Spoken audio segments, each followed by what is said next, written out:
परीक्षा नहीं हुई, लेकिन आज नहीं तो कल होगी। ये कोरोना महामारी आज नहीं तो कल जरूर खत्म होगी। स्कूल कॉलेजेस कभी ना खुलें, ऐसा नहीं होगा। अभ्यास करते रहोगे तो कोई पछतावा नहीं होगा। कोरोना महामारी के चलते इस समय स्कूल और कॉलेजेस बंद पड़े हैं, जिसके चलते विद्यार्थियों में पढ़ाई के प्रति लापरवाही देखी जा रही है। इसी को देखते हुए मुंबई के एक स्कूल में हमारे पुराणों में लिखित एक कहानी सुनाई गई और विद्यार्थियों को इस कहानी के जरिए एक मैसेज दिया गया, एक सलाह दी गई। कहानी ये थी कि एक बार भगवान इंद्र किसानों से नाराज हो गए और उन्होंने घोषणा कर दी कि 12 साल तक बारिश नहीं होगी, आप फसलों को नहीं उगा पाएंगे। भगवान इंद्र से किसानों ने विनम्रता पूर्वक विनती की। किसानों की विनती को देखते हुए इंद्र ने बड़ी चालाकी से बारिश न होने का सारा श्रेय भगवान शिव के ऊपर डाल दिया और कहा कि बारिश तभी संभव है जब भगवान शिव अपना डमरू बजाएंगे। लेकिन इंद्रदेव भगवान शिव के साथ पहले ही गुप्त रूप से चर्चा कर चुके थे और उनसे किसानों के साथ सहमत नहीं होने के लिए भी अनुरोध कर चुके थे। जब किसान भगवान शिव के पास बारिश के लिए विनती करने के लिए गए तो उन्होंने भी कह दिया कि बारिश तभी होगी जब मैं 12 साल बाद अपना डमरू बजाऊंगा। निराश होकर वापस लौटते किसानों ने 12 साल तक इंतजार करने का फैसला किया। लेकिन उनमें से एक किसान वापस लौटकर नियमित रूप से अपना काम कर रहा था, खेती कर रहा था, यहाँ तक कि बीज भी बो रहा था। अन्य किसानों ने यह देखकर उस किसान का मजाक उड़ाना चालू कर दिया। कुछ किसानों ने उससे पूछा भी कि आप अपना समय और ऊर्जा क्यों बर्बाद कर रहे हैं, जबकि आप जानते हैं कि 12 साल तक बारिश नहीं होने वाली।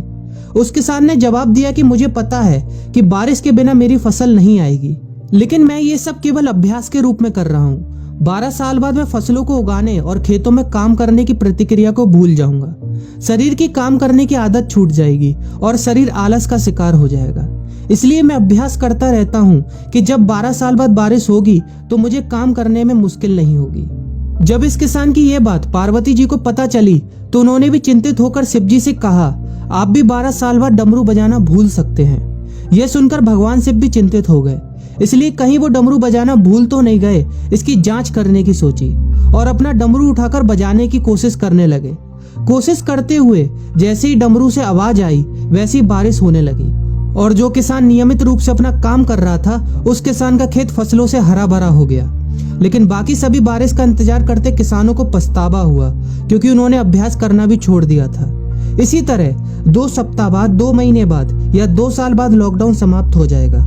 कोरोना महामारी भी खत्म हो जाएगी। इसे घूरने या इस महामारी के खत्म होने तक का इंतजार करने से बेहतर है कि आप जिस कक्षा में हैं या जिस अगली कक्षा में जाने वाले हैं उसका अध्ययन करें। पुस्तकों का अध्ययन करके अपने कौशल को तेज करें। आपके पास जो ज्ञान है उसे और बढ़ाएं। इस समय का इस्तेमाल करें और ये सोचें कि आप और भी बेहतर कैसे कर सकते हैं, क्योंकि डमरू कभी भी बच सकता है। इसलिए अभ्यास करते रहें। अभ्यास ही गुणवत्ता का सार है। अभ्यास ही है जो आपको किसी भी क्षेत्र में पूर्ण बनाता है।